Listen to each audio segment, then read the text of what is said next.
Okay, ooh, it's loud. We do want to welcome everybody that's not only here, but we are live streaming this online through LCU EDU and also through LCUshaps.com. And I want to thank Justin and Nathan and the rest of the Marcom department for getting us up and running today. And then again, I thank you for your attendance. This is a big day to announce the future of LCU and the direction that we are going. And you may hear the term change, and I don't like to use that because that kind of, to me, change means you're going from a negative to a positive. And I don't think anything we've done in the past has been negative and has been in a progressive manner. And I really think this is a day of progressing and to announce our advancement into the future. This move to the NCAA Division II opens what we think will be a very long and progressive timeline for the presidential tenure of LCU President Tim Perrin.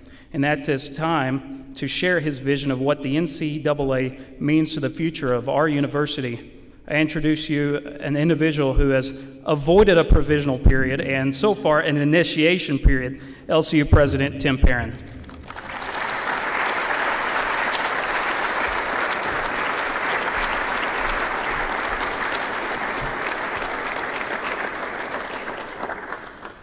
It's so great to be with you today. What a wonderful, historic time in the history of LCU as we draw on our rich heritage in our athletics program. This is a great day, a great week, a great summer, a great time to become a president. What else can I say? Especially because I get to stand up here before you as we celebrate this milestone, having done none of the work necessary to bring us to this great moment. So this is really, really exciting. It's the culmination of a lengthy process of planning and preparation of so many here in the LCU community. So much effort has been put forward, and so we celebrate the culmination of that effort and look forward now to a 3-year transitional period culminating in full membership in NCAA Division II. There are so many who deserve our recognition and gratitude for getting us to this moment. First and foremost, Dr. Ken Jones, Chancellor of LCU, who cast a vision for this moment, had the sense of adventure to take this on. And so we give him continuing gratitude for getting us to this point. And of course, to Dr. Brian Starr, our Executive Vice President, and Paul Heiss, who's here with us, who you'll hear from in a moment, our Director of Athletics, who really provided the leadership to make this happen. So we are so grateful. There are so many others, too many to name. It took a cast of thousands to put this together. Paul has with him the application, and you can see how much effort went into that. So we give our thanks to all those who participated in the athletic department and beyond to get us to this point. As we announce this change, I just want to make it clear how profoundly grateful we are for our membership in the NAIA for 40 years and for our membership in the Sooner Athletic Conference.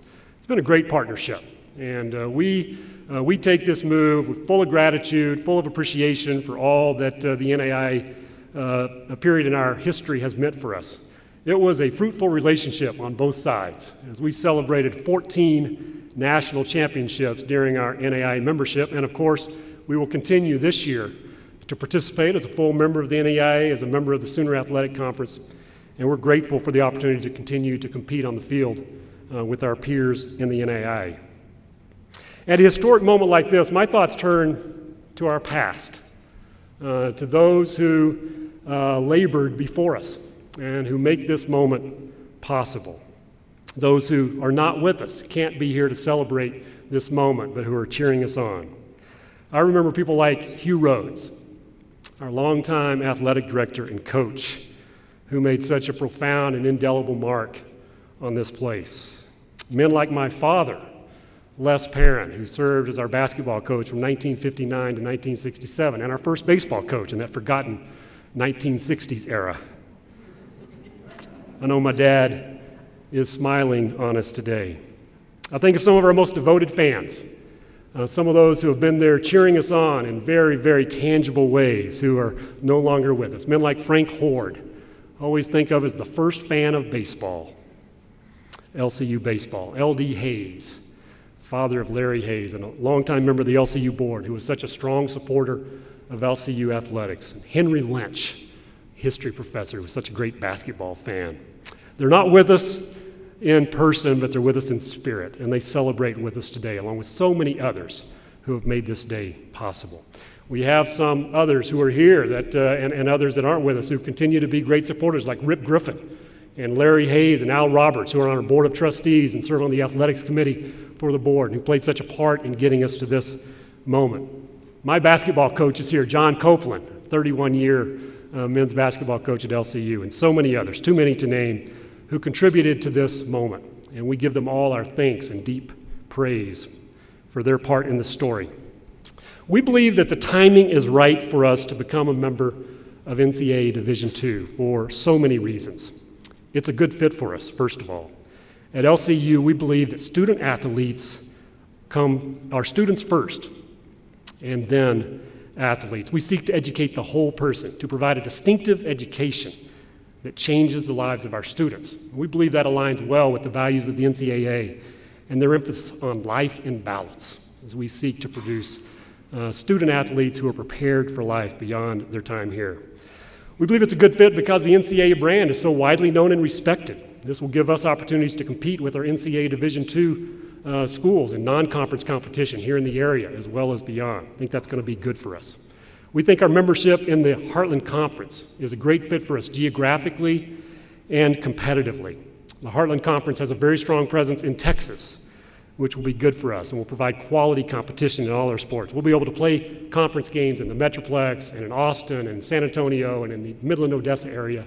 And that's good for our alumni and friends. It gives them a chance to connect more with alma mater and to participate in the life of the university. So these are good, positive reasons to take this step. I firmly believe that our move in NCAA Division II will be positive for our student athletes, positive for the athletics program, and positive for the university community as a whole. We've assembled a remarkable group of coaches who I'll put up against anybody's coaches, many of whom are here today. We've dramatically upgraded our athletic facilities. We have attracted talented and capable student athletes who compete well on the field and in the classroom. We are ready. This move continues LCU's momentum as we look ahead to an extraordinarily bright future. It's my great pleasure to bring forward Athletic Director Paul Heiss to give us the details beyond the understanding of a college president. Mr. Heiss.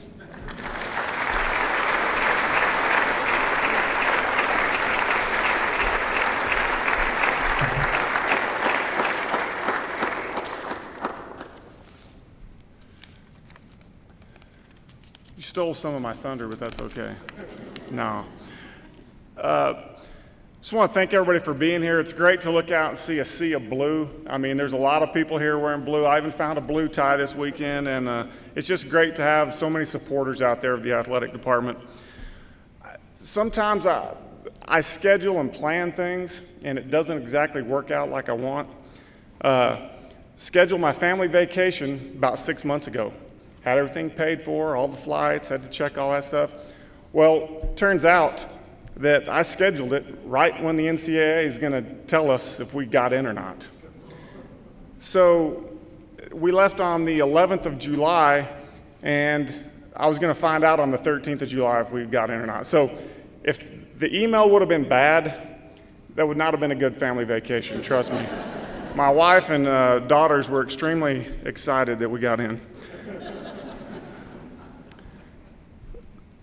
You know, this is a historic day for the athletic department, but to me, it's a historic day for LCU. It's a culmination of a lot of people who bought in at a very early time. You know, 2 years ago when we started talking about this, there was just wholesale buy-in from all across campus. And to me, that's what's exciting about it, is this process that we've gone through over the last couple of years, and just seeing how many people have been involved and excited and have really wanted to be a part of it. I do want to mention a couple of people that have already been mentioned, but that had a huge role in this. Obviously, Dr. Jones and Dr. Starr, who really helped drive this at the beginning and saw this all the way through, and as well as President Perrin, because when he got the job, he has been involved ever since. And it impressed me that the first time I talked to him on the phone, when he accepted the position, he knew all about it. I mean, he was up to speed on exactly what was going on, the process, what we were doing, and that meant a lot to me, that he had kept up with us over the years. He knew exactly what we were going through, and he's just been very supportive. I do want to thank publicly Gary Belt, our Associate AD, who's down here. Gary is a very soft-spoken, kind of goes about his work in a very quiet way behind the scenes. There's actually one incident where he wasn't quiet, but that's for some other time. I won't embarrass you, but he helped me tremendously. When you take on a project like this, and I brought this up just so you could look at it, it's about 335 pages, what we turned into the NCAA, no pictures, okay? And it was just such a huge task that when we first started, it was overwhelming. And Gary he sat down with me and we walked through it and talked through it, and he was just a tremendous help, so I wanted to thank him publicly. The support staff that helped get this done, I do want to mention a few of them. Vanessa Bearden, Jerry Shelton, Kenneth Hawley were just fantastic. This would have never gotten completed without their help, and so I wanted to publicly thank them. I do want to mention throughout this process, we've been able to hire a couple of staff members, and I want to mention them at this time. One has been very helpful in this process, and his name is Scott Larson. Scott, where are you at? Raise your hand. Scott, right over here with his family. Scott's got over 15 years experience at the D1 and D2 level in compliance, and we hired him about 6 months ago, and he's just been tremendous in helping us through this. Also, we brought one of our own back, Sierra Lovern. Where are you, Sierra? She's right there. You may remember her as Sierra Wilcox. You know, really, when you look at student athletes and the kind of student athlete that we want to have represent us, Sierra was that and more. Just fantastic, and we are so excited that she's back with us, and she's going to be helping in our sports information department as well as our senior woman administrator, which is one of the key areas for NCAA Division II.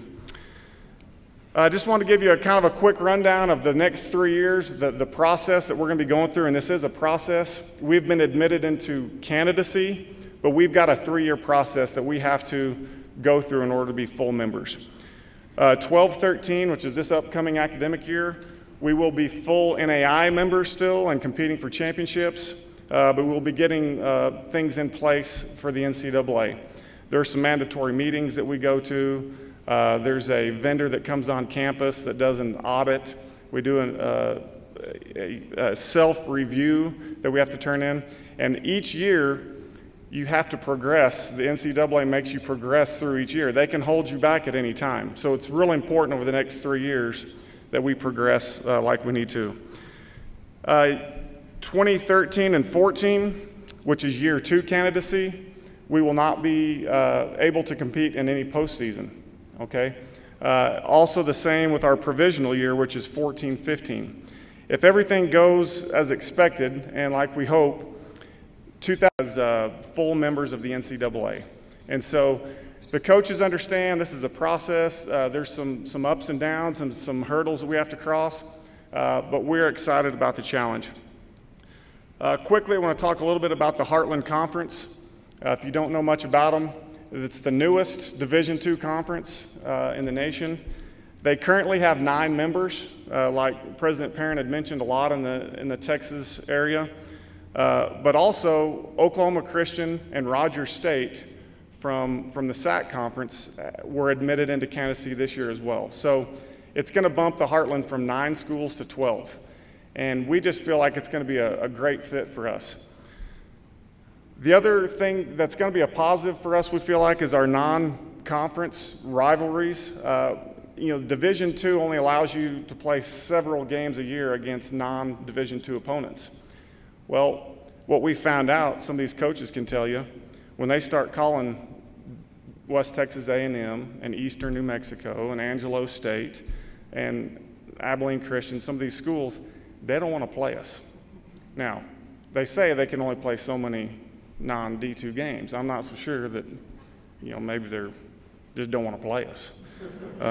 it's a good excuse. We are able to play them occasionally, but we really feel like this is going to allow us the opportunity to develop some of those rivalries and play some of those schools a lot more. Our region, when we are fully admitted, will be the South Central region, which includes the Rocky Mountain Conference and the Lone Star Conference. So when we start advancing to postseason, which we hope is soon, we will be competing regionally against schools in the Lone Star and the Rocky Mountain. So we're excited about that challenge. We understand that that's a step up in competition. The level is up there. And I just feel like our coaches are excited about that challenge, and we're going to step up. You know, what President Perrin said about the Division II life and the balance is really, I think, a great fit for what we're doing. And that's what they promote, and that's what their programs are geared towards, is life and the balance. From academics to athletics to their social lives, spiritual lives, we want to create an atmosphere to where the entire student athlete is developed. And we think that the Division II is going to support us in that mission. There's been some other people and some other, there's too many people to mention, but I just want to publicly again say how excited I am about this move and tell you that we have the best coaching staff in America. And I truly believe that. This is starting my 9th year, and just across the board, we have great coaches, and they're coaches who do it the right way. And so we feel good about this move because we know that we're going to be competing against schools that are like-minded, that want to have integrity, that want to do things right. And so we're excited about that. We have been blessed with a lot of success at the NAIA level. We understand that there's going to be some challenges and some hurdles coming, but we've got a very supportive administration. The faculty, staff, everyone that's been involved with this has been very supportive, and we're just excited about the new era that's coming. We know we're going to have to, keep doing things the way that we've always done them, but also pick it up a notch. And so we're excited and looking forward to that challenge. As we close today, a couple of details. The coaches, most of the coaches, the ones that are in town, are here and they're available for the media for some interviews. President Perrin and myself are also available. I really appreciate y'all coming. We got some snacks over here, and again, it's a great day for LCU athletics. We're starting a new era, and we're glad you're going to be a part of it. Thank you.